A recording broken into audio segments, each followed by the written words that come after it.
Do what thou wilt, should be the whole of the law. Love is law, love and will. I'm James. Hi, James. Hi, James. French. Let's see.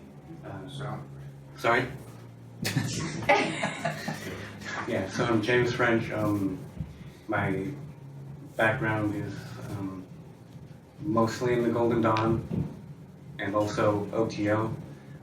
It's a very thematically focused Golden Dawn, open source order of the Golden Dawn, but so I might know a little bit of what I'm talking about anyway. Tonight we're talking about Liber Samekh, which is a ritual that Crowley composed for the purposes of attaining knowledge and conversation of the Holy Guardian Angel. I know most of you, but just to get a sense of what people know, how many people only have the vaguest conception of your God what I'm talking about? Okay.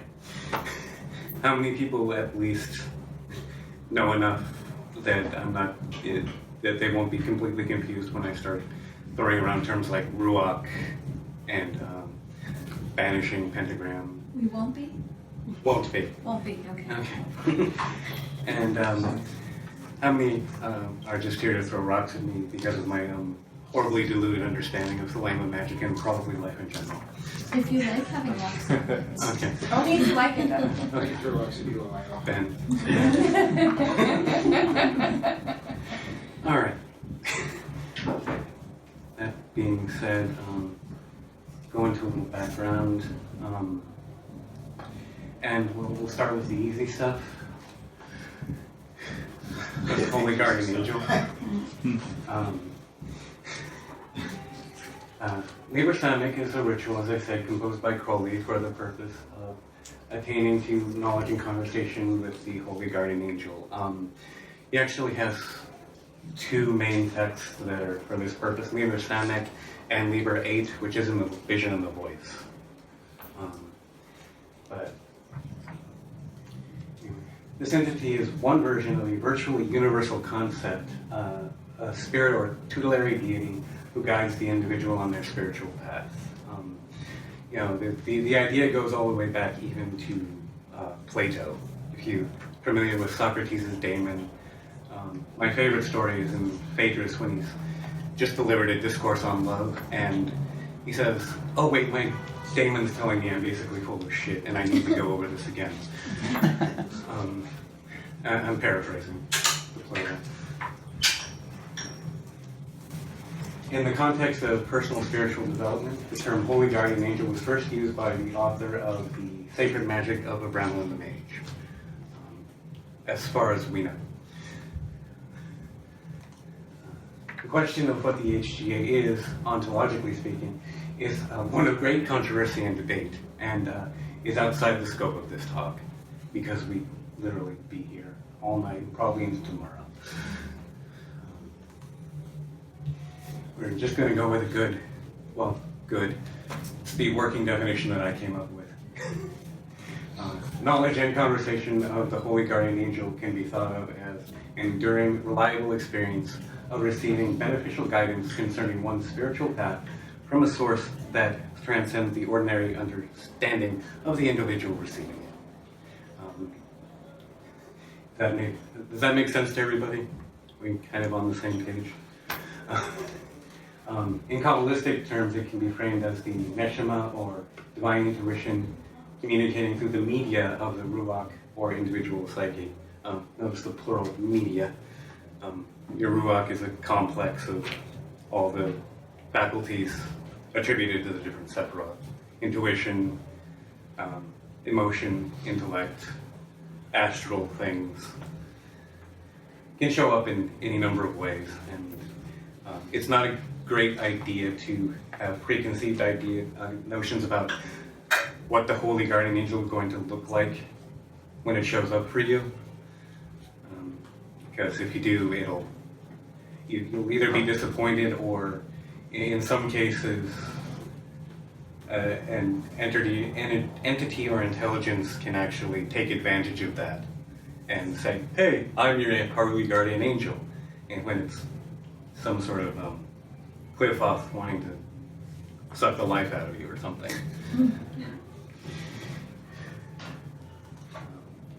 Listening to the HGA brings an individual closer in alignment with what we call the true will in the Lema. Probably. We may so hope. We may so hope.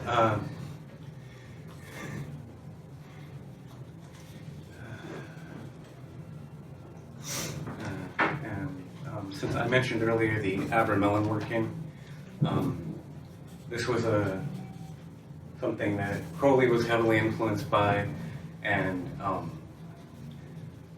is probably the major work on the subject, or the major work on this up until modern times.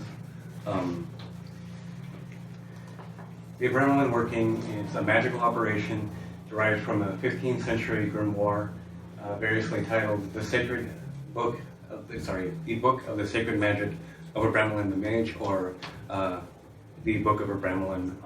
The first one applies to the Mathers translation done by S.L. McGregor Mathers. The Book of Abramelin is the title of the more recent translation. The names of the authors will be forthcoming in later points. The book was authored by an individual calling himself Abraham von Worms. That probably was his real name, but with magical text you can never actually be sure. It was popularized in the late Victorian occult world by Mather's translation of an incomplete manuscript in the Bibliothèque d'Arsenal in Paris. This version only contains 3 of 4 books that comprise the complete manuscript. Our more recent translation in 2006 by George Den and Stephen Guth, based on older German texts, contains all 4 books, and it is generally considered the more definitive scholarly translation.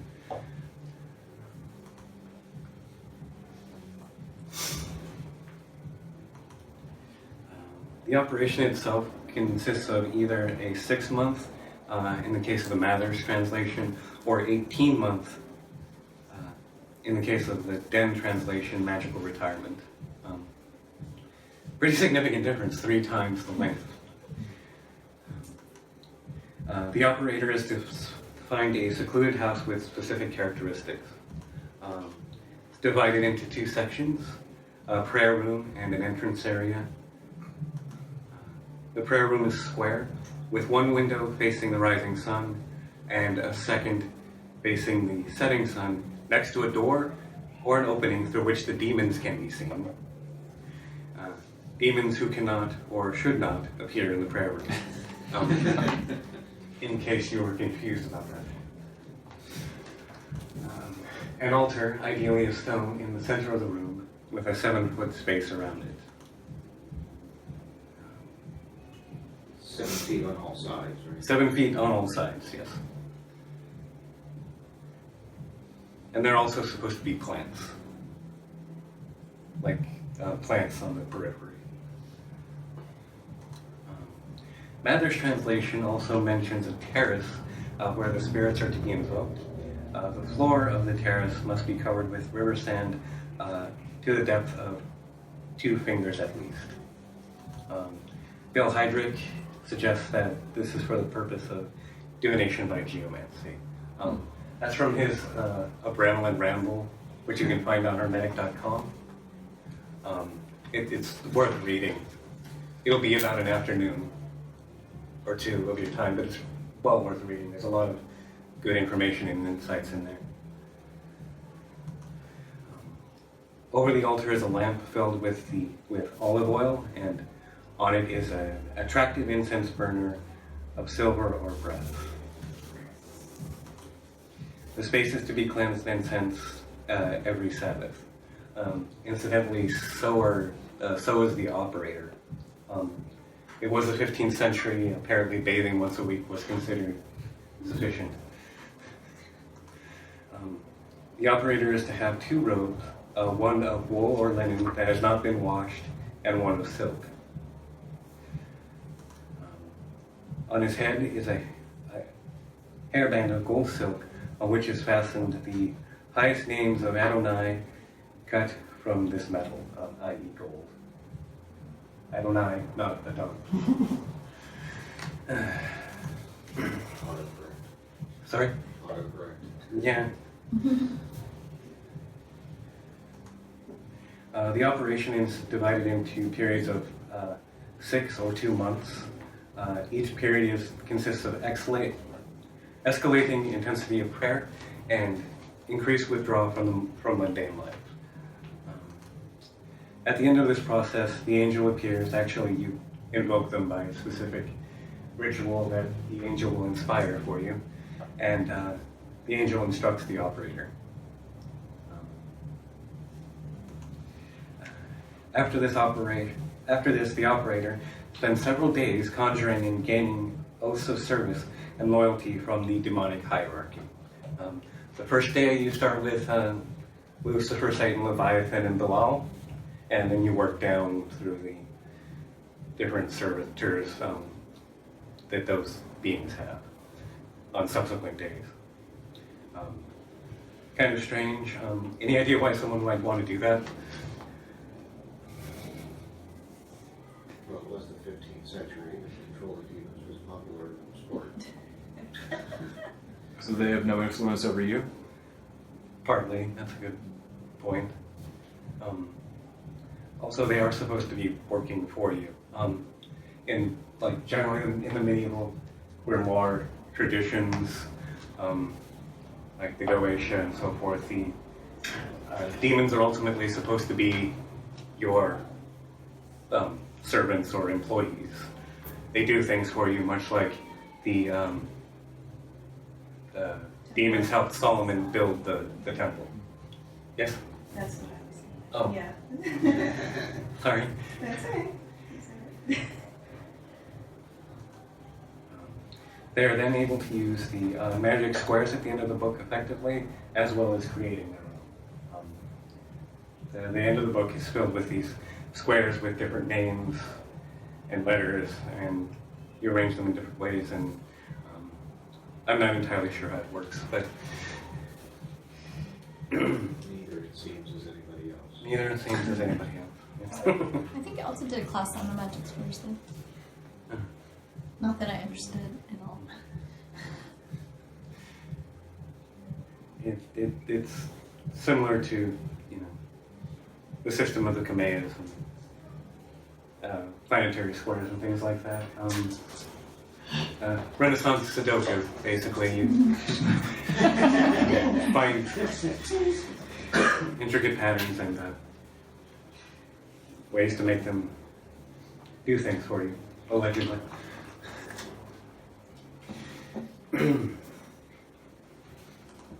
The book is actually rather accommodating to contemporary traditions of the operator.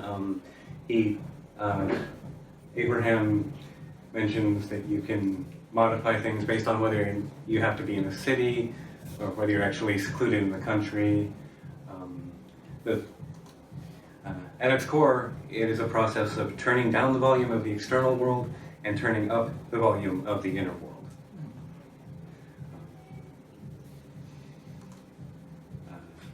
Crowley purchased a Boakskein house on Loch Ness for the purpose of undergoing the Abramelin retirement, but his initial performance was unsuccessful.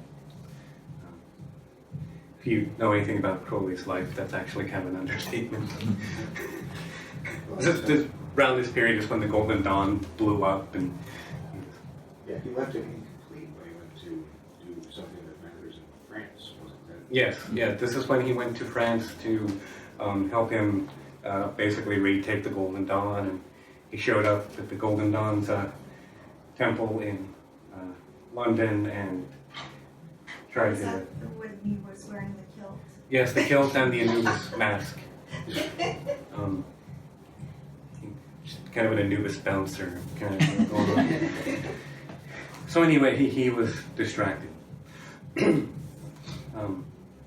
Later, intuiting the ritual's real purpose and flexibility, he just decided to work it internally during his travels across China with his wife Rose.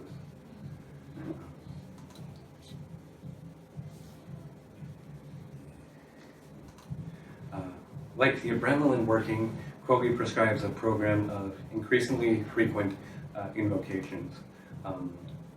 You do Samekh once a day for 1 month, twice a day at dawn and dusk for 2 months, 3 times a day, adding midnight for 3 months, and 4 times a day at resh time for 4 months. And then the 11th month, you just go balls to the wall and do nothing but Samekh and eat and sleep. A little more history.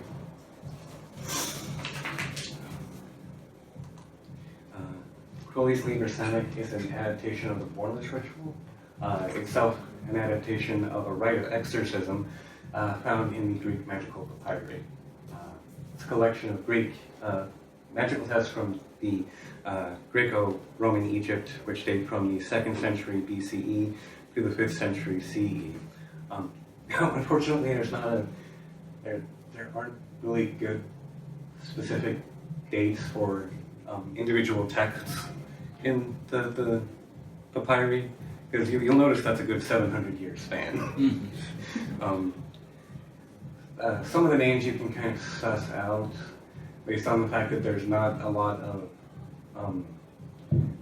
direct Christian references in the Bornless. It's probably before the formalization of Christian sects, but there is some Gnostic stuff, so it's probably between, late BCE and kind of early late antiquity would be my guess. But that's just a barely educated guess. The first modern translation was presented in 1852 by Charles Wycliffe Godwin as a fragment of Greco-Egyptian work on magic. This is the one that Crowley and other people in the Victorian era would have had access to. Or probably it was also reprinted by E.A. Wallace Budge in Egyptian Magic.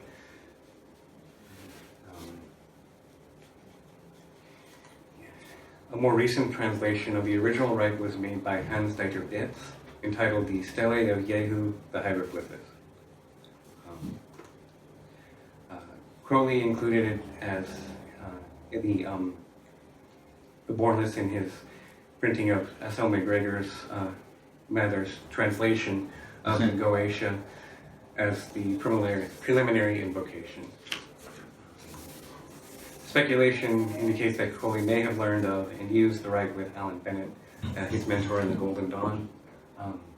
That's reasonable. But also, this text was floating around the Victorian occult world for, at least a couple of decades, and it's not necessary for him to have exclusively received it from Alan Bennett. But considering the fact that Alan Bennett was his mentor, it's a good bet. And, this is the Stele of Jehu. Looks like the devil in South Park. Yeah, it's interesting. A lot of the papyri have like a little figure of this sort. I believe it's actually meant to be the. Does it sort of look like this? At least from here, it's kind of hard to see. It does. I'm not entirely sure. It may in fact just be a representation of the god invoked. Although the word we translate as bornless is actually is akaphelos, which means headless. And he has a head, so I don't know if... But I think that was part of Crowley's argument for why he preferred the translation of formless, like without head, without start, without beginning. Right. Always existed. Always existing, yeah. A complex variant called the Bornless Ritual for the Invocation of the Higher Genius appears in Israel Guardians of the Golden Dawn. Unlike Samekh, it is performed with physical actions. And it's also not a Golden Dawn ritual, which may be confusing. He admitted in ceremonial magic that he basically took Samekh and plugged it into a lot of extra Golden Dawn calisthenics, proclamations of not being worthy and stuff like that. Crowley first utilized the Bornless Ritual during a trek across China in order to attain knowledge and conversation of the Holy Guardian Angel. He performed it in his mind, at one point becoming so distracted that he and his pony fell over a ravine without him noticing. So do not operate heavy machinery or vehicles while doing Liber Samekh. At the Abbey of Thelemian Sheffield, Crowley adapted his astral performance of the Bornless into an instruction for Frank Bennett, aka Frater Progradier, which means I advance. There's Frank Bennett, this fabulous mustache. I'm pretty sure the mustache attained knowledge and conversation within 6 months before he did. No relation to Alan Bennett. I don't believe so. Very close. He was born in Worsley, England in 1868. Died in Australia in November of 1930. I could not find actual specific dates for his birth and death. He joined the AA in 1910. Came to study at the Abbey of Thelema in Sheffield in 1921 personally with Crowley. A chance comment by Crowley concerning the repression of the unconscious as the barrier to knowledge and conversation provoked an epiphany in Bennett that helped him get past his this general malaise and depression that he was in at the time. And at that time, he'd been in the AA for some 11 years. And he was fairly high, but he was coming up against this block concerning knowledge and conversation. And afterwards, Crowley composed Liber Samekh and its Scholion for Bennett. Now to the barbarous names. The barbarous names used in Samekh are taken from the original Headless Ritual with modifications by Crowley. The Greek magical papyri in general make extensive use of names created by combining Greek, Egyptian, and other languages into words that are not meant to be interpreted but intoned. There are god names and such in there, but the main purpose is the sound. The pronunciation of these words, particularly the vowels, was where the emphasis was placed rather than the meaning. There's a whole mysticism in Greek thought surrounding vowels that is very interesting and unfortunately beyond the scope of this talk and would lead us down to a rabbit hole that would last another 2 hours or so. There were also strict admonishments not to alter the names. And of course, Crowley both altered and interpreted them. Because he's Crowley and fuck everybody else. That's pretty much.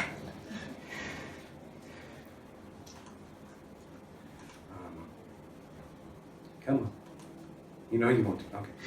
Crowley's alterations are basically of two types.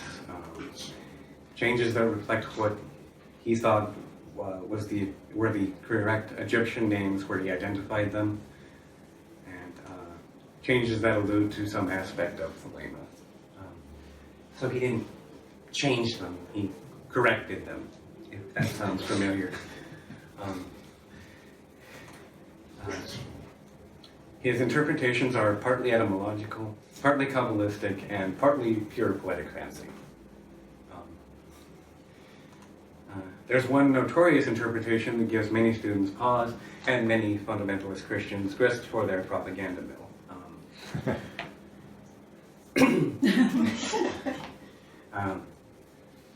Yes, yes, it could. Excuse me. Crowley makes repeated references to Satan in the interpretation of some of the barbarous names. One reason for this is entirely Kabbalistic. The letter O translates to the letter Ayin, and Ayin is associated with Capricorn, the goat, and the devil in the Tarot. Related to this is the phallic associations of both the letter Ayin and Capricorn. Satan, to Crowley, and this is vastly oversimplifying, represented independence, virility, rebellion against false morality, and individualism. There's a really good lecture that was put online a couple years ago called The Principle of Satan in Thelema, and I do not remember the dude's name. Oh, Josh. Yeah. What? Sharp. Joshua Sharp. Thank you. It's well worth looking into for general, a good overview of what Satan actually meant to Crowley and how it works into the language. And also, adepts are instructed in Liber Samekh to have their head above the heavens and their feet below the hells, to balance what ordinary morality considers good and evil and transcend both.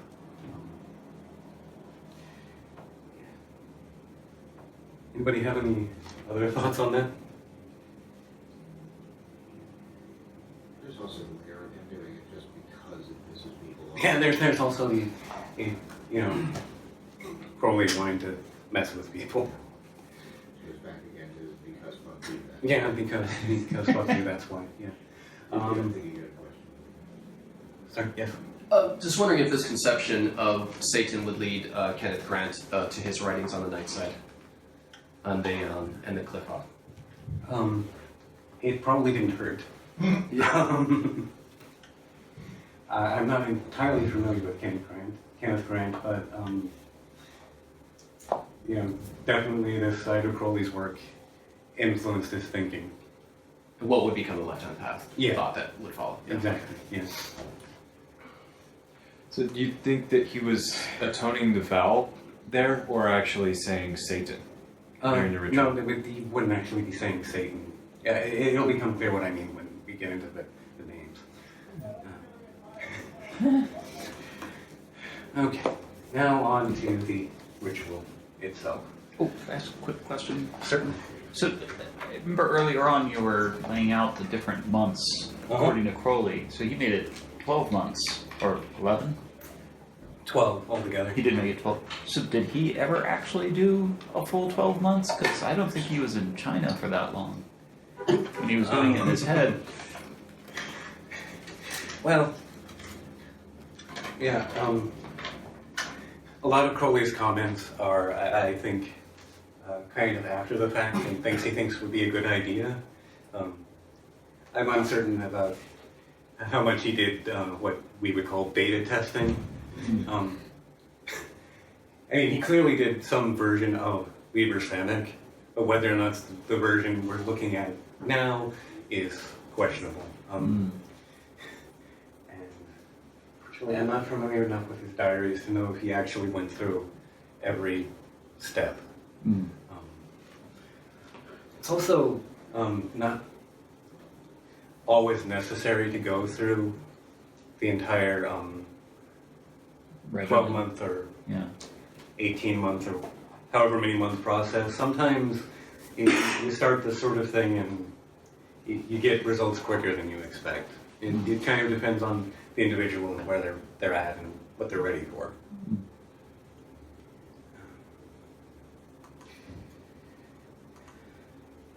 This is the title, full title.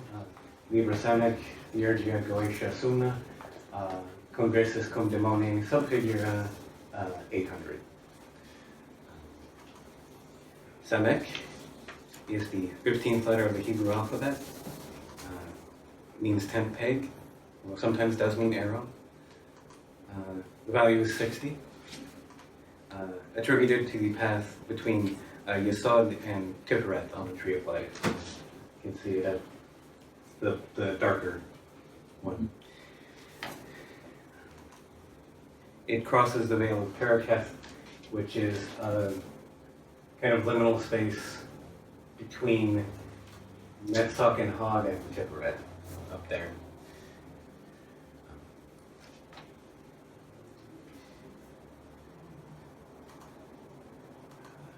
It is a tribute to Atu 15, Art, Sagittarius, the Archer, and it's the intelligence of probation or testing consciousness. Theurgia Goetia Somna, Congressus Cum Demone. This is a very rough translation. The main invocation of the Goetia for Congress with the Daemon.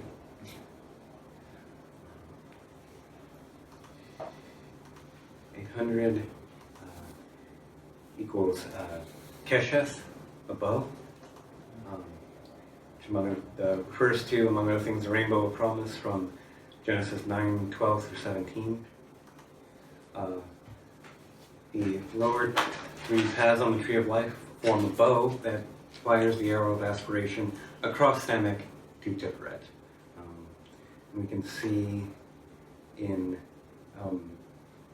particularly the middle, more traditional Golden Dawn depiction.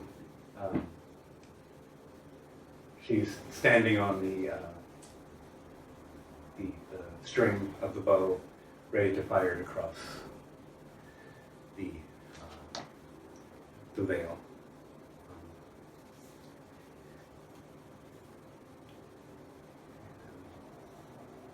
Did you have a question? No, it's just scratching. Okay. Okay. And, you can see the rainbow pretty clearly in these two versions of Temperance. In art, it's more abstract, but it's there. And generally speaking, I think this represents harnessing the mundane faculties of body in Malkuth, unconscious in Yesod, intellect in Hod, and emotions in Netzach in order to propel one's consciousness across the veil.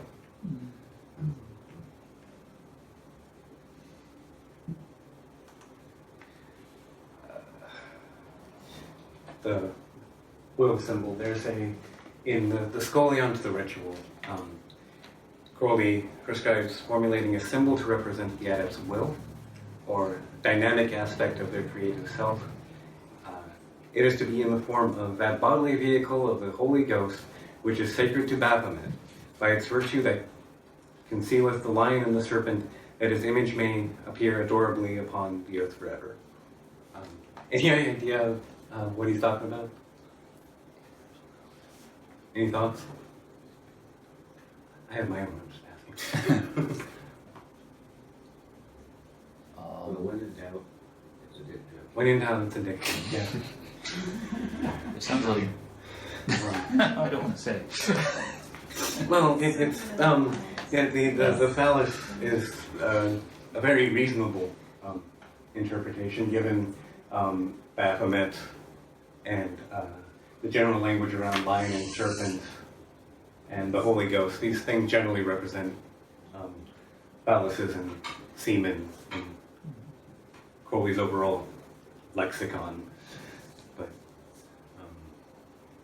except when they don't.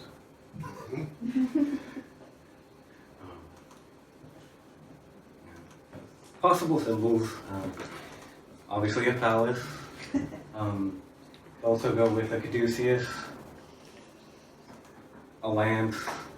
These two are basically phalluses anyway. And, well, a human.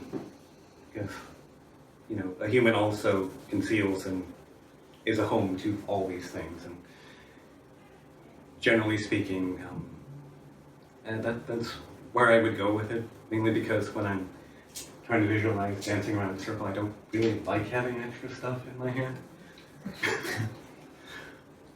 So just seeing yourself as the will symbol in my experience, is completely workable. And if you want to go with the phallic stuff, that works too.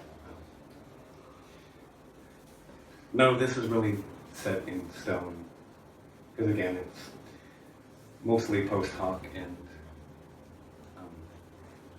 I'm not entirely sure how essential it is to the actual execution of the ritual.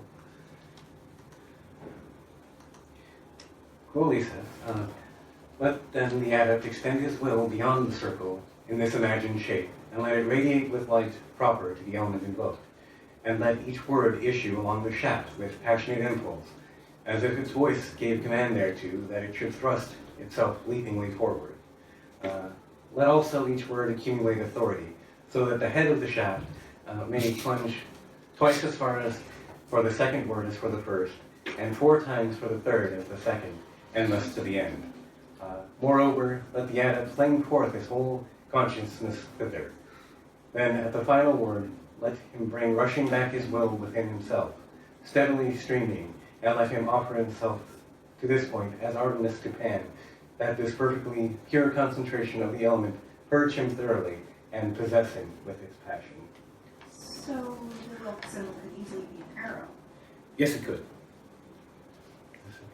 For that matter, a tent peg. Or a tent peg. Or, in many ways, he's using language with obvious sexual overtones to describe what is really just a kind of a classical formula of vibration along the middle pillar. With the exception of there's this kind of back and forth and keeping that kind of this ongoing tension and dialectic between the thing you're invoking and yourself, and identifying with it for short spans of time, and then coming back, and then going deeper into identification, and then by the end completely identifying and being swept away by that energy.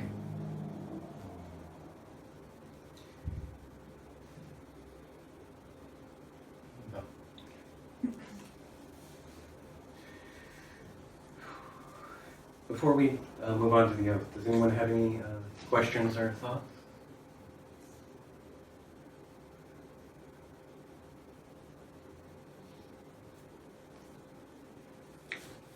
Because we're kind of moving into the main ritual itself.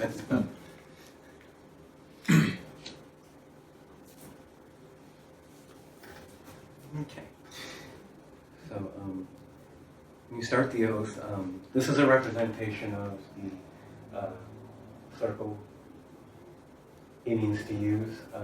When he refers to Tiferet Square, it's the one that's dead center, the second one up from where the bottom shaft ends. And it's an inverted tau and also a penis.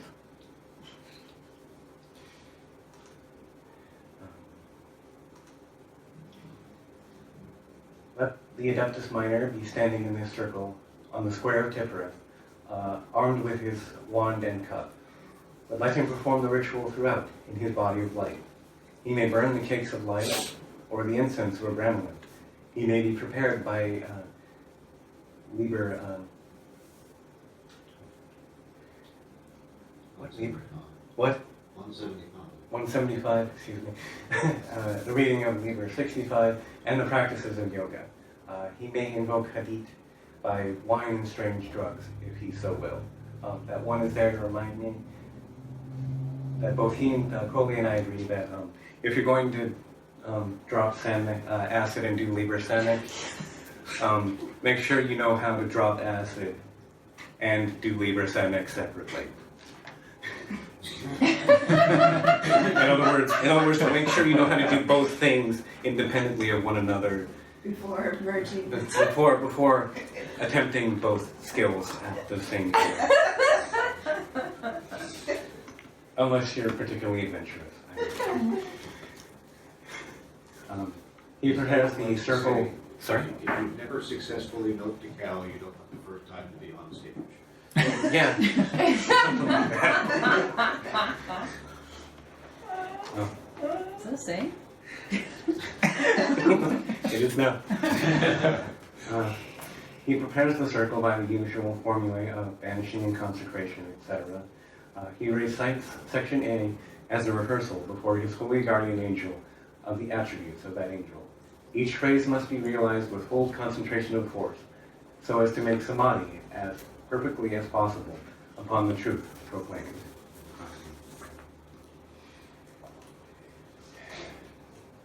Thee I invoke, the Bornless One. Thee that didst create the earth and the heavens, thee that didst create the night and the day, thee that didst create the darkness and the light. Line 1, Kobe says, he identifies the angel with the Ein Sof and the Kether thereof. One formulation of Hadith in the boundless body of Nui. And 2, 3, and 4, he asserts that his angel has created, for the purpose of self-realization through projection in condition formed, 3 pairs of opposites. The fixed and the volatile, the manifest and unmanifest, the unmoved and the moved, otherwise the negative and the positive in respect to matter, mind, and motion. Thou art Asar Nefer, myself made perfect, whom no man has seen at any time. He claims that his angel is himself made perfect, adding that this individuality is inscrutable and inviolable. He goes on to talk about how the Hierophant in the Golden Dawn was Osiris, and basically that now in the New Eon, your self-made perfect will be Horus, or Rahur Kulit. What then is the formula of initiation of Horus? It will be no longer be that of man through death. It will be the natural growth of a child. His experiences will no longer be regarded as catastrophic. Which sounds pretty cool. And his knowledge and conversation contributes called puberty. It is therefore advisable to replace the name Asar Nefer by that of Rahur Kulit at the outset, and by that of one's own holy guardian angel when it has been communicated. So there's a tradition in this kind of working that at some point the angel will in some manner communicate its true name to you.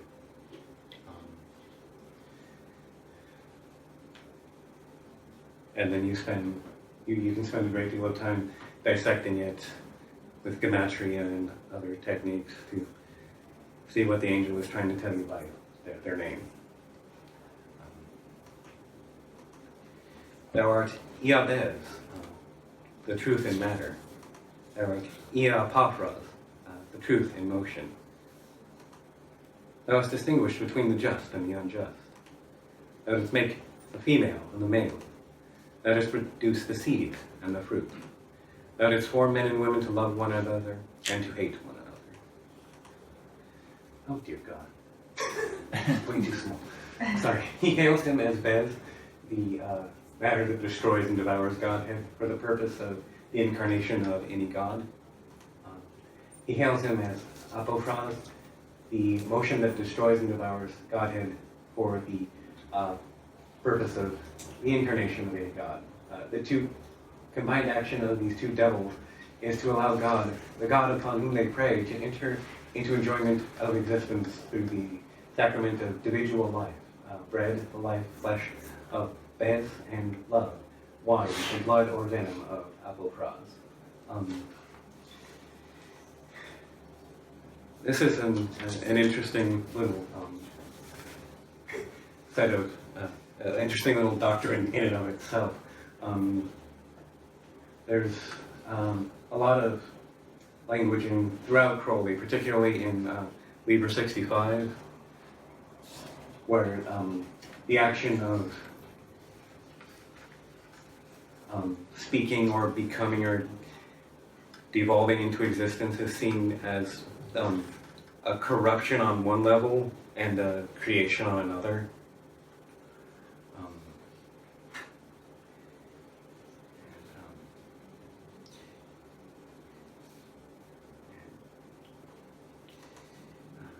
He acclaims his angel as having eaten of the fruit of the tree of knowledge of good and evil, otherwise having become wise in the dyad, Chokmah, to apprehend the formula of equilibrium, which is now his own, being able to apply himself accurately to his self-appointed environment.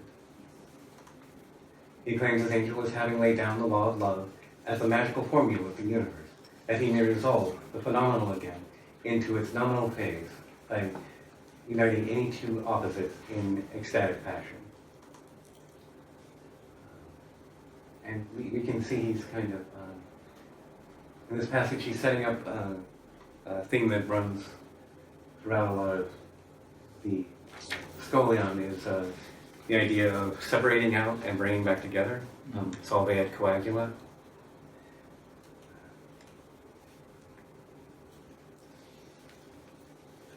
He claims his angel as having appointed that formula of love should affect only the dissolution of the separateness of the lovers into his own impersonal Godhead, but their coordination in a child, quintessentialized from its parents to constitute a higher order of being than theirs, so that each generation is an alchemical progress towards the perfection in the direction of successive complexities. As line 9 asserts involution, line 10 asserts evolution. And he claims his angel as having devised this method of realization. The object of incarnation is to obtain its reactions to its relations with other incarnated beings and to observe theirs with each other.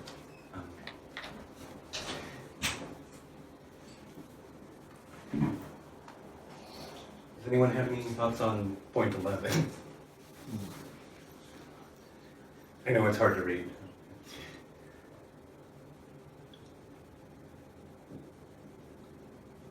Strikes me kind of as pointing out that the interrelations are the point.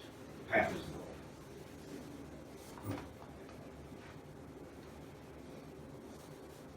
And the fact that hatred arises is not love. It's a feature.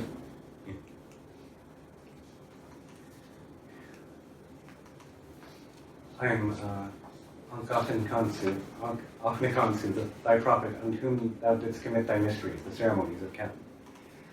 Thou didst produce the moist and the dry, and that which nourisheth all created life. Hear thou me, for I am the angel Ptah Apo Krasra. This is thy true name handed down of the prophets of Khem. The adept asserts his right to enter into consciousness, conscious communication with his angel, on the ground that his angel has himself taught him the secret magic by which he may make the proper link. Hey, you called me here. The adept reminds his angel that he created the one substance of which Hermes hath written in the tablet of emerald, whose virtue is to unite in itself all opposite modes of being, thereby to serve as a talisman charged with the spiritual energy of existence, an elixir or stone composed of the physical basis of life. This commemoration is placed between the two personal appeals to the angel, as if to claim privilege to partake of this Eucharist, which createth, sustaineth, and redeemeth all things. He now asserts that he himself is the angel, or messenger of his angel. That is, that he is the mind and body, whose office is to receive and transmit the word of the angel. He hails his angel not only as Unnefer, the perfection of Asar, himself as man, but as Ptah Apo Krasra, the identity, Hadith, wrapped in the dragon Huit, and therefore manifested as the sun, Ra or Kuit. The egg, or heart girt with a serpent, is a cognate symbol. This idea is expressed later in the ritual. See Liber 65, which extends this to the uttermost.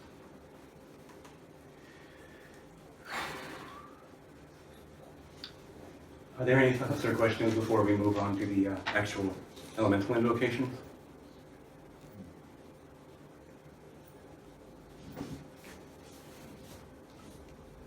So the ritual was written with this commentary embedded in it. Well, the commentary is actually in the Scholium at the end, and I've sort of teased it out and put the commentary after, line by line, for the purposes of this talk. Yeah, okay. But he did include the Yes. commentary himself. Yeah.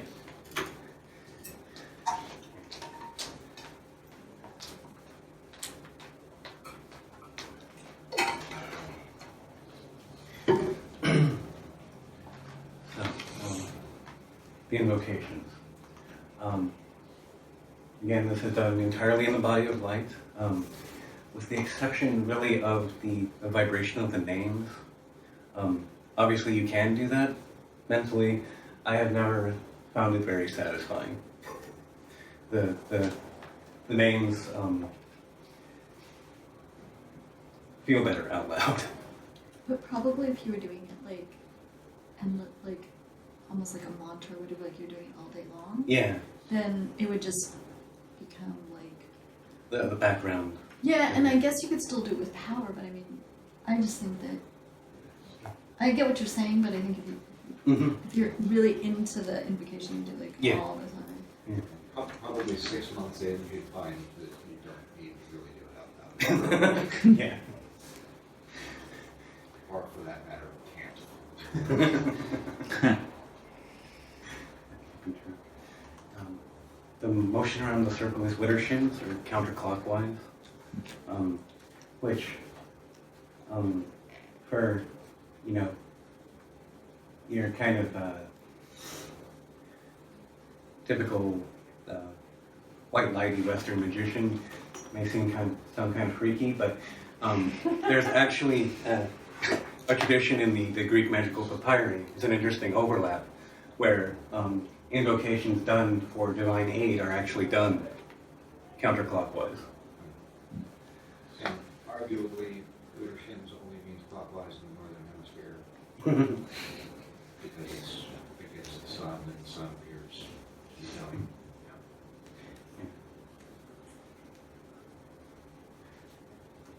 And make the sign of the enter when passing the east.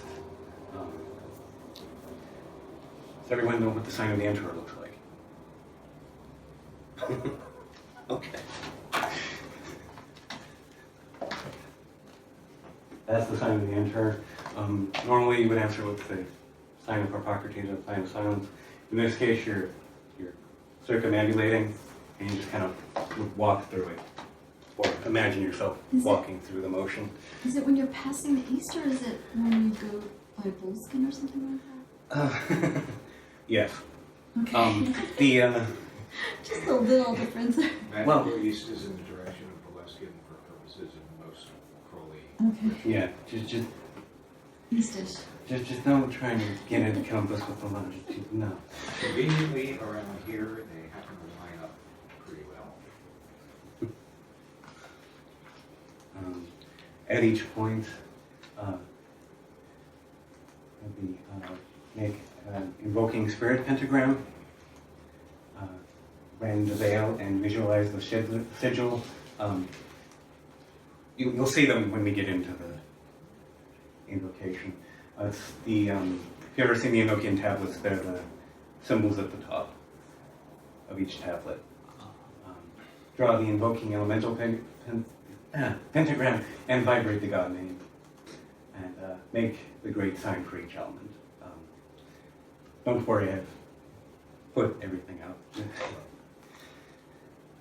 First, I want to talk about the divine bestiary. At each of the four quarters, Crowley gives us a rather strange creature to visualize inhabiting the element. For air, we have a solar phallic bird of mercurial nature, which is, well, is the one that makes the most sense, a bird and Mercury and air. Yes? Would you take that to be cognate to, or even the same as the Jungians of Chaldean oracles and star reading? Or if you hadn't thought of that possible parallel? Because I it could be a haven't. bird or it could be one of those little pendulum things. So that's what it means. Interesting. I had not thought of that, actually. And solar phallic is it's an interesting thing to attribute to a bird. I was thinking that. Yes, I tend to think when he refers to these creatures being solar phallic, not so much that they have some sort of solar phallic shape, although you could certainly go there if that interests you. Particularly birds there, if you've ever seen the Roman images of phalluses with wings, you know, you actually got something to work with maybe. But I tend to think of solar phallic as more of an essence of being enlightened and virile and generally charged with forward-moving energy. For that matter, it also implies yellow or Yeah. gold, which is sometimes also attributed to air and other Yeah. parallel systems. Yeah. Although we'll see that when we move on to water, it's also a solar phallic line of Uranian nature. It's Um, fire. huh? Fire. Did I say water? Yeah. I meant fire. Solar phallic line of Uranian nature. That's curious, Uranian nature. So Yeah. like eccentric or like universal mind or Radical. Generally radical. And, radical. Okay, yeah. Rebellious and Okay. and for water we have a solar phallic dragon, dragon serpent of Neptunian nature. Dragon serpent of Neptunian nature actually makes some sense. And then we come to the oddest one. For Earth, a solar phallic hippopotamus of venereal nature. Oh no, there's that Egyptian goddess. Not Wadjet. fertility. Not That is Wadjet. Hathor. Something like that? Ah, I forget her crap. name, but it's It's like, on my yeah, phone. she's a hippopotamus. In any case, I know who you're talking about though. Yeah. Featured on Lost. I remember that. and Yes. looking at a little bit astrologically, assuming Cherubic attributions for the quarters, the bird would be Mercury in Aquarius, the lion Uranus in Leo, the dragon serpent Neptune in Scorpio, and the hippo Venus in Taurus. I don't think any of those are actually in their detriment, but Venus is the only one that's in her rulership. Which I bring this up more for things to contemplate than that I have answers for. And the hippo is the only creature Crowley gives any explanation for, saying that it is sacred to Hathor. The idea is that of the female conceived as invulnerable, reposeful, and of enormous swallowing capacity, etc. Receptive but not passive. Receptive but not passive. So I guess it would be really good at turtle. I mean, you know, it's like the bird, lion, dragon thing. It's like very Chinese until you get to hippo. Mm. Good point. Any Or further thoughts? tiger instead of Okay. lion thing this time. Yeah. It seems like for the circle, you're walking Widdershins, but for the invoking the elements, you go back. No. This is. It's a Widdershins motion to get to each point, but you're visiting each point in a clockwise order. You go around. You start with air. You invoke air. From air, you go, instead of going to your right to go to fire, you go to your left, pass all the other elements I and see. come to fire. I see. Okay. And it's,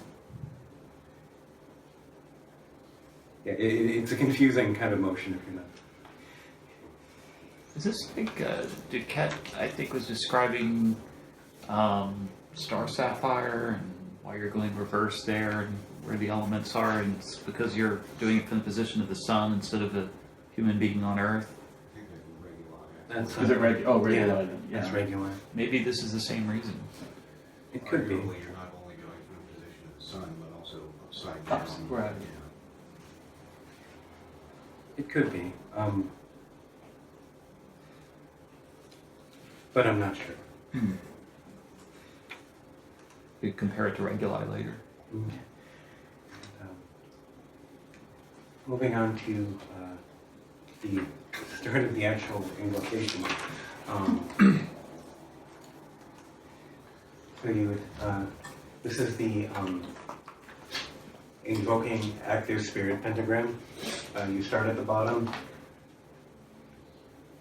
and move up and back in a clockwise motion, which is again confusing, but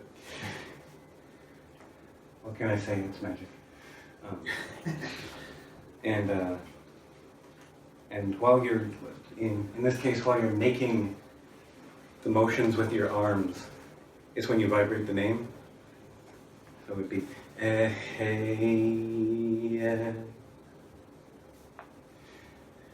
which is different than from when you get to an elemental pentagram. You do that different. That's the air sigil from the air tablet.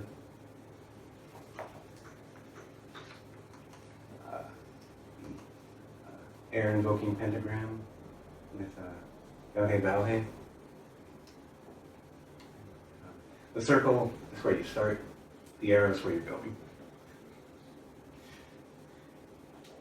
And once you've made the pentagram, and you essentially do this the same way you would do it in the LRP. You draw the pentagram and charge it with the sign, and instead of coming back and doing the sign of the enter, you would go into the grade sign. In this case, it's the sign of Shu. Kind of a fuzzy small picture, like this. Again, the conception is of air glowing, inhabited by a solar phallic bird, the Holy Ghost of a mercurial nature. And here we go with the names. O.T.O. When you see an F at the end, it's actually it's supposed to be between a long O and a long U. In practice, you can just do E-O, probably. So O.T.O. Re'edit, Otheli Berset, Alata, Abeo, Ibeo, Paiteta Soi, Eve-T.O. Which Crowley turns into O breathing flowering sun, O sun Ia-O, O lion serpent sun, the beast that whirleth forth, a thunderbolt, begetter of life, thou that flowest, thou that goest, thou Satan's son Hadid, that goest without will, thou air, breath, spirit, thou without bound or bond, thou essence, air, swift streaming, elasticity, thou wanderer, father of all, thou wanderer, spirit of all, thou shining force of breath, thou lion of serpent son, thou savior, save, thou ibis, secret, solitary bird, inviolate wisdom, whose word in truth creating the world by its magic. O sun Ia-O, O lion serpent son, the beast that whirleth forth, a thunderbolt, begetter of life.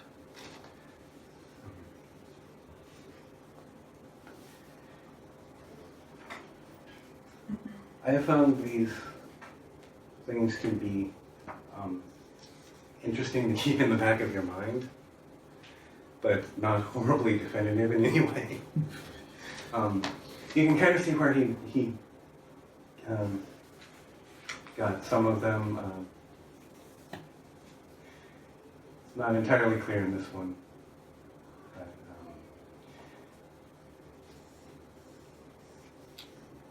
in any case, this is more of a,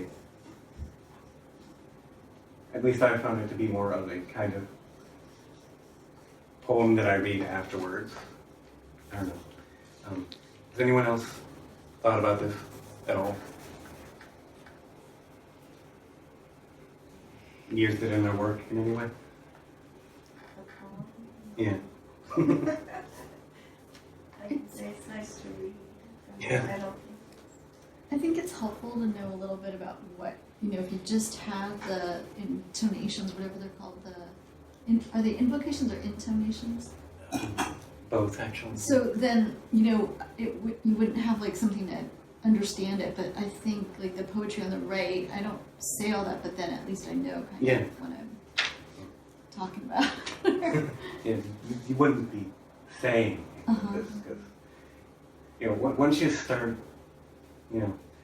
vibrating, by the time you get to ragtime, you're kind of on the track of just saying all this stuff. The names have their own kind of motion. When I think about air, I think about like it's not that it doesn't have substance, yet it's invisible. And I think it's curious to me, like this is an incredible power that is,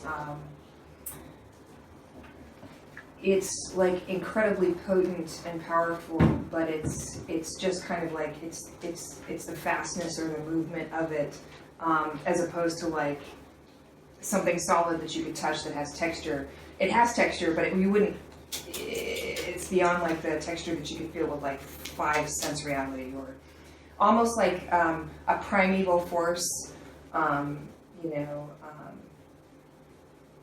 like a primeval potentiator, if you will. So it's curious because like you don't think of air as something that's like powerful or forceful or anything like that, but it this kind of like is the power of air. And there is a general thread throughout the scholion of, in addition to invoking these things, these elements are also kind of purifying the faculties. That, for instance, air would be your mind. You're entering into it, and it's kind of like blowing the dust off your soul in a way. You had your hand up? Oh, no. Yeah. No. I was hallucinating. Okay. Oh, He's attributing air to Eastons, right? Yes. I've never done this, though I remember back in 1990 reading it, getting very confused by, these there and these there and all the notes in the back, and I was like, what do I do with this? And I just set it aside. But in East Asian Mahayana Buddhism, there are these dharanis, which are long strings of words like this, that were transliterated from Sanskrit into Chinese and supposedly had no meaning. So for years I'd been doing these dharanis, and then a Japanese scholar found that they actually could trace some meanings in the words, that the dharanis were seed syllables. And so he came up with something very much like this. There were the dharanis that I knew, and then there were these little things, and it turned out to be invocations to goddesses and stuff. And what I find, though, is that I don't need to know that. I still don't need to know that. My experience is very like what you're saying. It's through the sound. It's a very non-conceptual approach. But I do find it is neat to have the meanings in the back of my mind and to know that they're not just totally nonsensical, but the main point is just the power of the sound and that non-conceptual headspace. It's very similar to the Enochian calls, no? I mean, somewhat.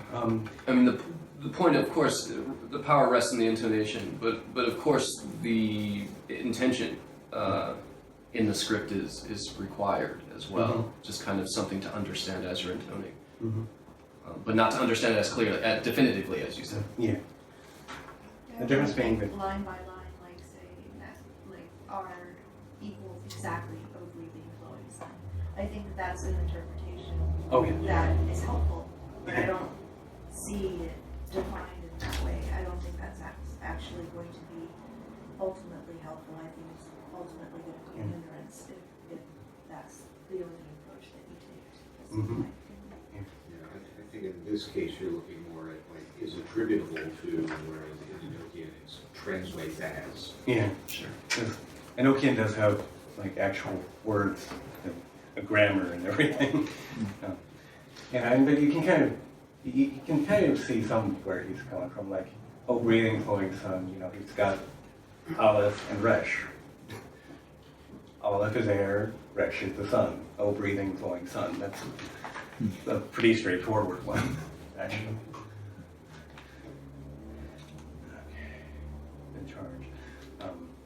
So once you're done with the invocation, you go into this charge. Hear me and make all spirits subject unto me, so that every spirit of the firmament and of the ether, upon the earth and under the earth, on dry land and under the water, of whirling air and of rushing fire, and every spell of scourge and every spell and scourge of God may be obedient unto me. One of my favorite things ever. Actually.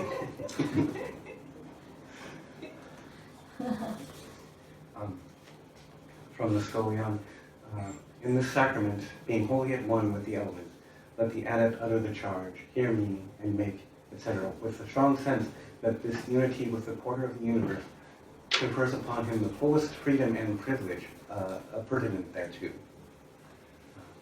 Let the adept take note of the wording of the charge. The firmament is the ruach, the mental plane. It is the realm of Shu, or Zeus, where revolves the wheel of the Dunas, the three forms of being. The aether is the akasha, the spirit, or the aether of physics, which is the framework on which all forms are founded. It receives, records, and transmits all impulses without itself suffering mutation thereby. The earth is the space wherein the operation of these fundamental and etheric forces appears to perception. Under the earth is the world of those phenomena which inform those perceived projections and determine their particular character. Dry land is the place of dead material things, dry, i.e. unknowable, because unable to act on our minds. Water is the vehicle whereby we feel such things. Air, the menstruum, wherein these feelings are mentally apprehended. It is called whirling because of the instability of thought and the fatuity of reason, on which we are yet dependent for what we call life. Rushing fire is the world in which wandering thought burns up to swift darting blow. These four stages explain how the non-ego is transmuted into the ego. A spell of God is any form of consciousness, and the scourge is any form of action. A little bit more Scolion on the three forms of being. This is actually a footnote to the three forms of being. They correspond to sulfur, mercury, and sulfur, alchemy, to sattva, rajas, and tamas in the Hindu system, and are rather modes of action than actual qualities, even when conceived as latent. They are the apparatus of communication between the planes. As such, they are conventions. There is no absolute validity in any means of mental apprehension, but unless we make these spirits of the firmament subject unto us by establishing right relation within possible limits with the universe, we shall fall into error when we develop our new instrument of direct understanding. And there's a much, it's actually part of a much longer footnote. It's interesting, the thing about Crowley is like, if you read the footnotes, they're almost, and sometimes more interesting than what he said in the main text. There's a much longer footnote about how, not falling into to arrogance and bigotry and things that, the idea that your thoughts are absolutely the way things are. He's warning against ego inflation, among other things.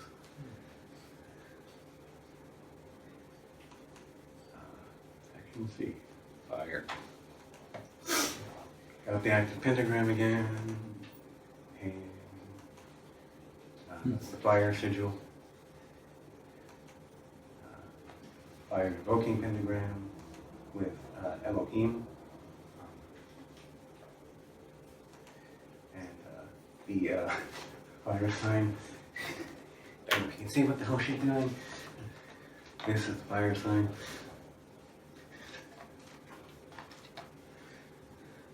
In the sigil, Huh?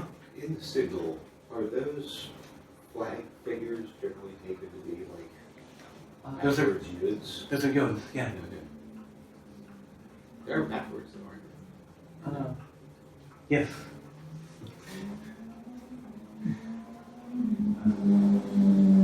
The adept now invokes fire in the south. Flame red are the rays that burst from his veranda, which sounds naughty, but really just means his aspiration.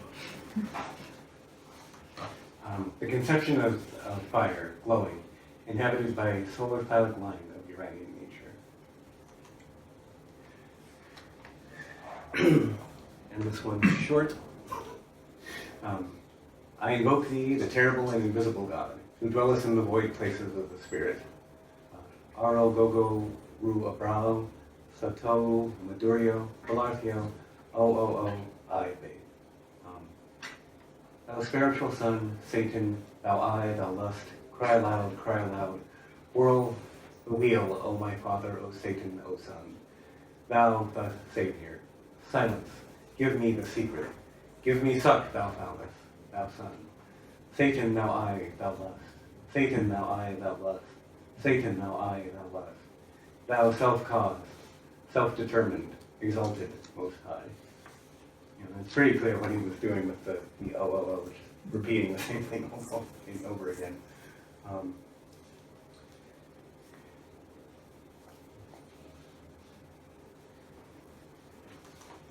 then go back to the charge. Hear me and make all spirits subject unto me, so that every spirit of the firmament and of the ether, upon the earth and under the earth, on dry land and in the water, of whirling air and of rushing fire, and every spell and spirit of God may be obedient unto me. Come around counterclockwise, the west. This time you make the passive spirit pentagram. A note about these. I do not like the idea of the passive spirit invoking pentagram. In my personal work, I do not use these. I use active pentagrams for invoking and passive for banishing. But your mileage may vary. In any case, the name is Agala. It's the water sigil, water invoking pentagram. The divine name is All. And this is the water sign. Triangle. She has it up here. Really. This is the Golden Dawn version because they were afraid of their junk. No, seriously. I'm barely kidding. You're afraid of their junk. The conception is of water flowing, inhabited by the solar phallic dragon serpent of a Neptunian nature. Section D, the water. Ru over Eo, Muriodam, Babylon Balbinaba, Salonai, Aphenios, Potet, Abrasax, Aio, Iskure. Thou the wheel, thou the womb, that containeth the father Eo, thou the seed, the abode, Babylon, thou woman of whoredom, thou gate of the great god On, thou lady of the understanding of the ways. Hail thou, the unstirred, hail sister and bride of On, of the God that is all and is none, by the power of 11. Thou treasure of Yao, thou virgin twin sex, thou secret seed, thou inviolate wisdom, abode of the light of the Father, the Son of Hatit, of the spell of the Aeon of Horus. Our Lady of the Western Gate of Heaven, mighty art thou. It's a pretty clear alteration in Babylon Balbin about. That's not in the original TGM papyri, obviously.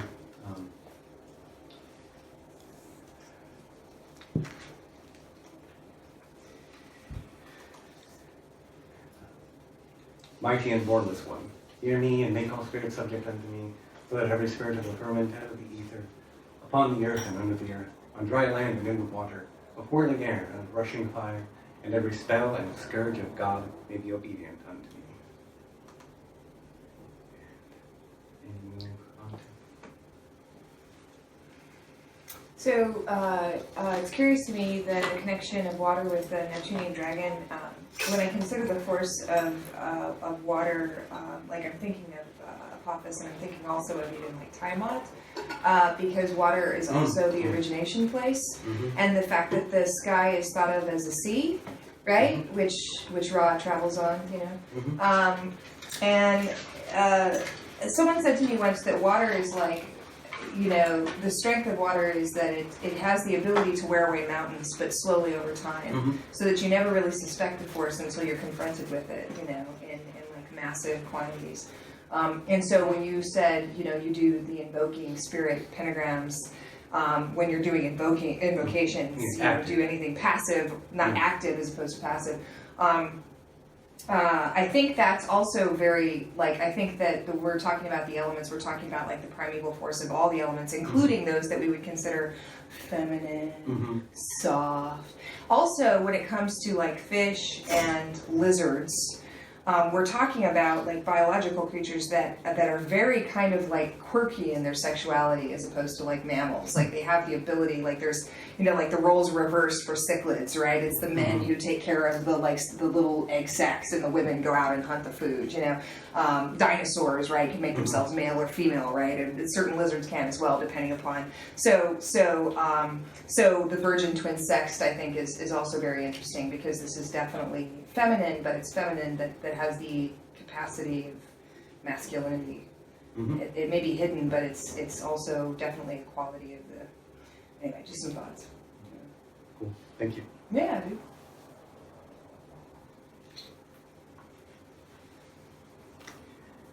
And moving on toward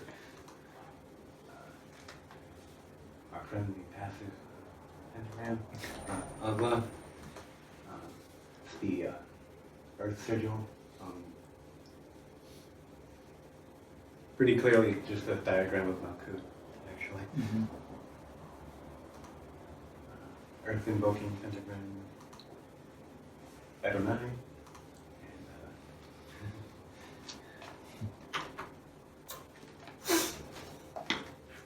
more or less this. One hand up, one hand down. Kind of makes you look like a Nazi, but what are you going to do?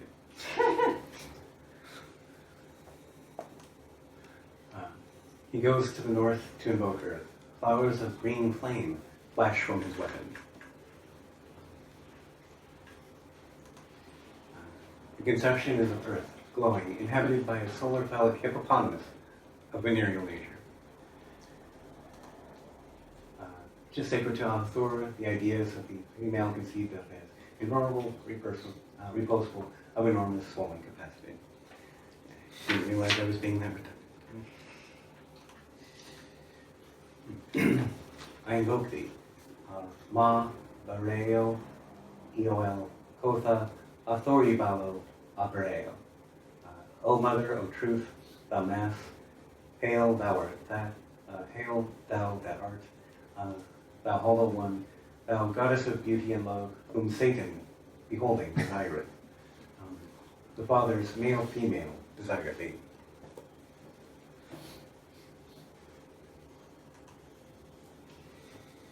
From the schoolyard, as practice makes the adept perfect in its work, it becomes automatic to attach all these complicated ideas and intentions to their correlated words and acts, if you say so, buddy. When this is attained, he may go deeper into the formula by amplifying its correspondences. Thus he may invoke water in the manner of water, extending his will with majestic and irresistible motion, mindful of its impulse gravitation, yet with a suave and tranquil appearance of weakness.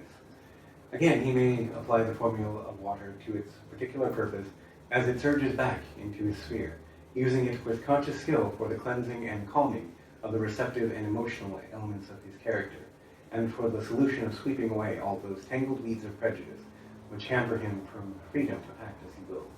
Similar applications of the remaining invocations will occur to the adept who is ready to use them. In this idea of using the energy to exercise your fallacies,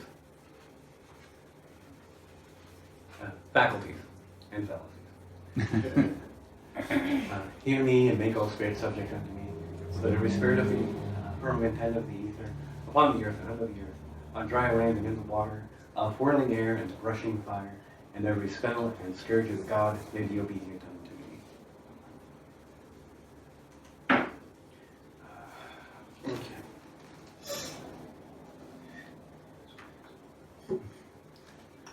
Before we move on to spirits, Anybody have any thoughts or questions?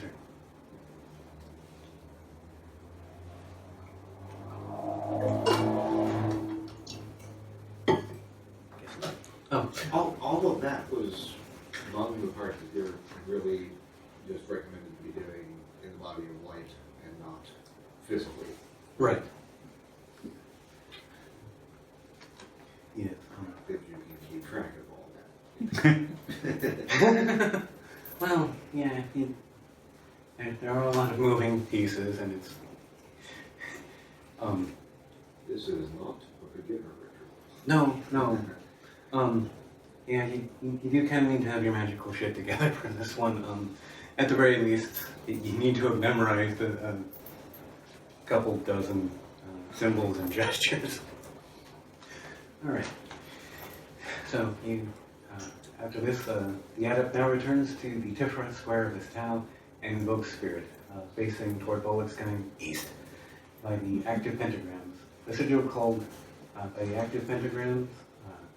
The sigil called the Mark of the Beast, and the signs of LBX.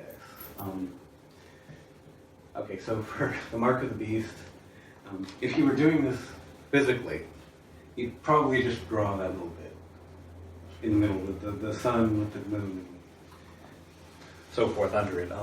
Since you're visualizing it, you can probably work out the shot, seeing the whole thing. LBX signs, sign of Osiris slain, sign of morning of Isis, sign of Apophis triumphant, the sign of Osiris risen. And you actually spread out again, kind of move the energy taking in. He then reverberates the names, extending his will in the same way as before, but vertically upward.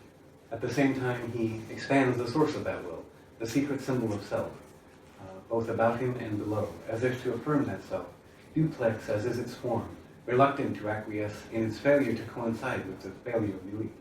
Let him now imagine at the last word that the head of his will, where his consciousness is fixed, opens its fissure, the Brahmacandra Kakra, at the junction of the cranial sutures, and exudes a drop of clear crystalline dew. And that this pearl is his soul, a virgin offering to his angel, pressed forth from his being by the intensity of his aspiration.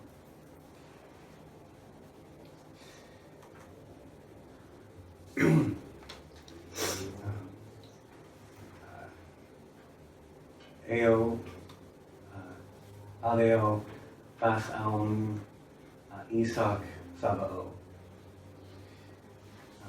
Male, female spirits, male, female sires, ye that are gods, going forth, uttering Alm, the word that goeth from A, free breath, U, through willed breath, M, and stopped breath, to continuous breath, thus symbolizing the whole course of spiritual life. A is the formless hero.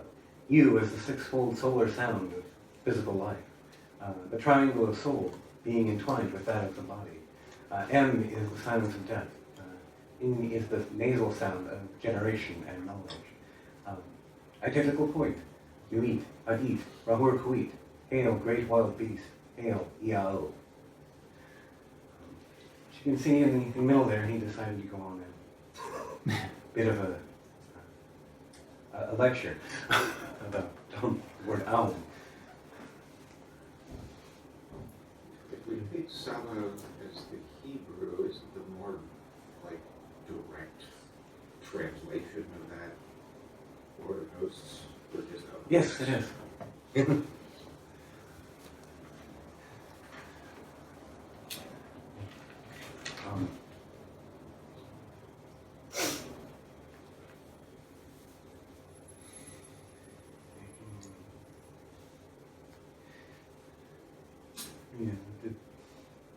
He's separating groups of letters and kind of expounding on them in a way that's interesting, sort of. Okay. Then we go to the charge. This is the Lord of the gods. This is the Lord of the universe. This is he whom the winds fear. This is he who, having made voice by his commandment, is Lord of all things, King, ruler, and helper. Hear me, and make all spirits subject unto me, so that every spirit of the firmament and of the ether, upon the earth and under the earth, on dry land and in the water, of whirling air and of rushing fire, and every spell and scourge of God may be obedient unto me. One of my favorite things ever. The gods include all conscious elements of his nature. The universe includes all possible phenomena of which he can be aware. The winds are his thoughts, which have prevented him from attaining to his angel. The angel has made voice, the magical weapon which produces words, and these words have been the wisdom by which he has created all things. The voice is necessary as the link between the adept and his angel. The angel is king, the one who can, the source of authority and the fount of honor. Also the king or king's son, who delivers the enchanted princess and makes her his queen. He is the ruler, the unconscious will, to be thwarted no more by the ignorant and capricious false will of the conscious man. He is the helper, the author of the infallible impulse that sends the soul sweeping along the skies on its proper path, with such impetus that the attraction of alien orbs is no longer sufficient to swerve it. The hear me clause is now uttered by the normal human consciousness, withdrawn to the physical body. The adept must deliberately abandon his attainment, because it is not yet his whole being which burns up before the beloved. So, at this point, you've thrown yourself into the invocation, and you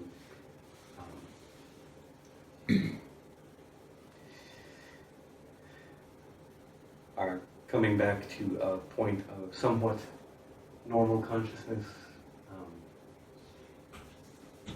And in the next section, he will tell us to withdraw and maintain the extension of our symbol. This is sort of my conceptualization of the will symbol as a human, and the human inside of it kind of withdrawn into themselves. And you make the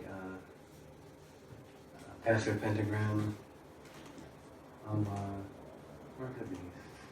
And the signs again. And go into the attainment. Here the adept is to close their awareness up into their own center and attempt to resist the will of the angel. At the same time, they are calling out the barbarous names. Eventually, this resistance to the force the adept themselves is calling forth causes the ego to collapse into nothing. That is a very hopeless, oversimplified summary of the schooling, but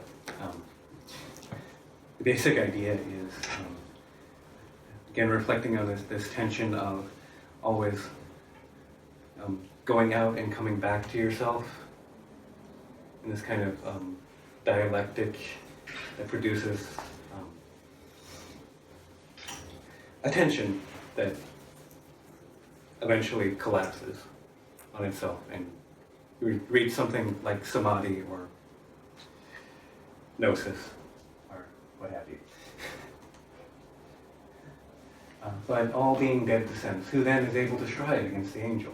He shall intensify the strength of his spirit, so that his loyal legions of lion serpents leap from the ambush, awakening the adept to witness their will and sweep him in their enthusiasm, so that he consciously partakes of his purpose and sees in its simplicity the solution of all his perplexities.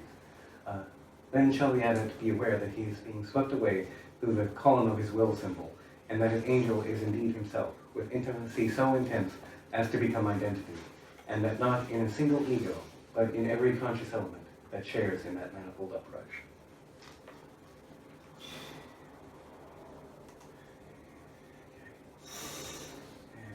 And the names. Aiel, Pur, Io, Pur, Iao, Aieo, Ioo, Abrasax, Sabrium, Oo, Oo-U. Indwelling son of myself, thou fire, thou sixfold star initiator, compassed about with force and fire, indwelling soul of myself, Lion, serpent, hail, all hail, thou great wild beast, thou I-A-O. Breath of my soul, breath of mine angel, lust of my soul, lust of mine angel. Hold for the same growl, hold for the cup of Babylon, hold for mine angel pouring forth within my soul. The eye, Satan my lord, the lust of the goat, mine angel, mine initiator. Thou one with me, the sixfold star. And there are yet more names. Adonai, Ede, Edu, Angelos Tanteum, Ambala, Leai, Gaia, Ayate, Diathona Thoron. My Lord, my secret self beyond self, Hadith, all Father, hail on thou Son, thou life of man, thou fivefold sword of flame, thou goat exalted upon earth in lust, thou snake extended upon earth in life, spirit most holy, seed most wise, innocent babe, inviolate maid, begetter of being, soul of all souls, word of all words, come forth, most hidden light, devour me, thou dost devour me, thou angel of the gods, arise thou in me, free-flowing, thou who art not, and utter thy word. I also am not, I will be, I behold thee, my nothingness. Leap up, thou earth. This is also an agonizing appeal to the earth, the mother, for at this moment of the ceremony, the adept should have torn from his mortal attachments and died to himself in the orgasm of his operation. There is a footnote that says thorough knowledge of psychoanalysis will contribute notably to the understanding of this ritual.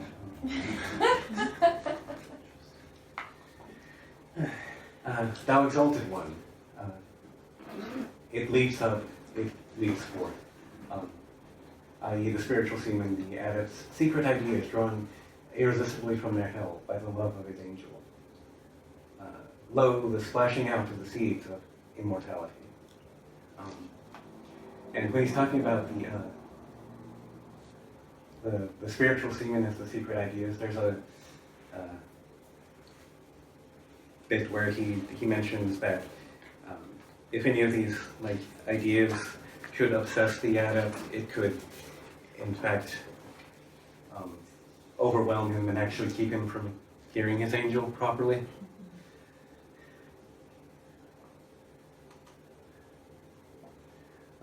And then the way he did Adonai is interesting, because he's broken it up into ad on AI. In Hebrew, Adonai is 65. The Gnostic initiates translated it to imply their own secret formula. So we follow Select and Solent as an example. On is the arcanum of arcana. Its significance is taught gradually in the O.T.O. Also, Ad is the paternal formula, Adit. On is its complement, Duit. The final Yod signifies mind.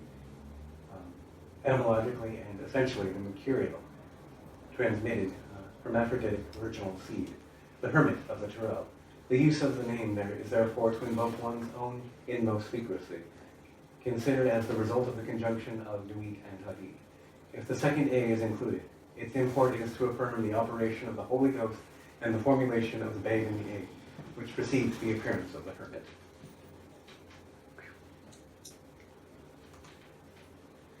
And then the adept should have realized that his active union with the angel implies the death of his old mind, save insofar as his unconscious elements preserve its memory when they absorb it, and the death of his unconscious elements themselves. But their death is rather a going forth to renew their life through love. He then, by conscious apprehension of them separately and together, becomes the angel of his angel, as Hermes is the word of Zeus, whose own voice is thunder. This is the section the adept utters articulately so far as the words name what his angel is to himself. He says this with the Sinleka wholly withdrawn into his body, constraining the angel to indwell in his heart. Sinleka is another way of saying body of light.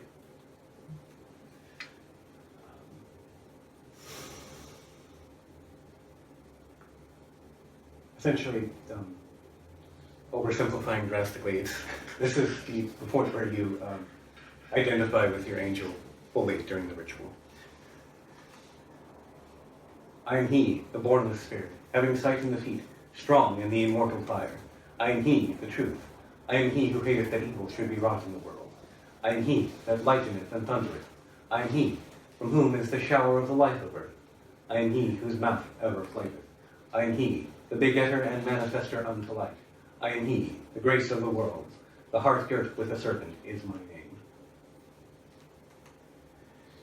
Fear not, I'm not going through every point now. Line 1 asserts unity with the angel. The bornless spirit is beyond space and time. Sight in the feet means the feet means they can choose their own path, which I think means the natural intelligence of the body and the unconscious is free to work uninhibited by the ego. Strong refers to Gebura. The magician is supported by the sun and moon.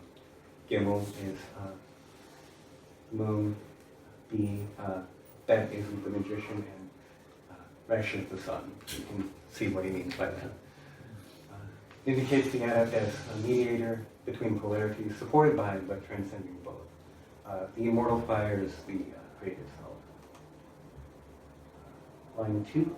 Truth is a necessary relation of any two things. Therefore, although it implies duality, it enables us to conceive of two things as being one thing, such that it demands to be defined by complementals. Thus, a hyperbola is a simple idea, but its construction exacts two curves. So again, we go back to the idea of he went through in the first, in the oath, I have made men and women to love one another and to hate one another. This is an amplification of that into the essence behind that. Basically, the dialectic relationship of all beings with each other forms both the tension and the impulse for unity. Line 9. Skipping down to the last line, because I know you're tired of it. The heart girt with a serpent is an ancient image which Crowley utilized in Liber 65. The phrase appears in the original text of the Stele of Jehu. It's a reference to the Orphic egg that hatches the deity Thanes. This egg was often pictured with a serpent, protecting it by wrapping its coils around it. In Liber 65, it serves as a very complex symbol for both destruction and creation, poison and cure.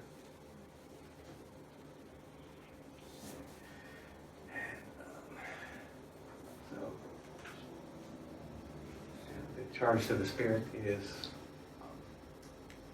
more or less the same. Come thou forth and follow me, and make all spirits subject unto me, so that every spirit of the firmament and of the ether, upon the earth and under the earth, on dry land or in the water, of whirling air and of rushing fire, and every spell and scourge of God may be obedient unto me. O.T.O, such as words.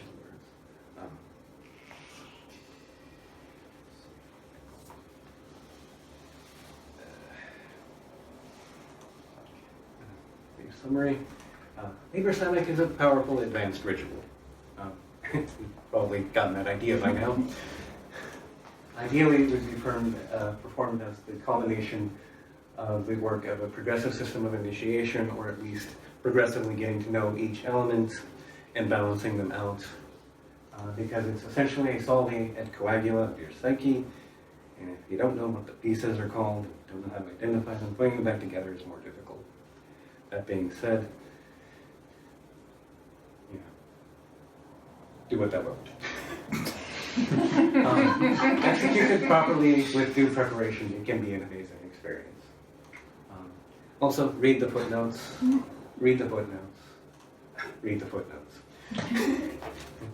And that's the extent of my material. Does anyone have any thoughts, comments, questions? Bad Yelp reviews? No, thank you for that. That was awesome. Yeah. That was really cool. Thank you.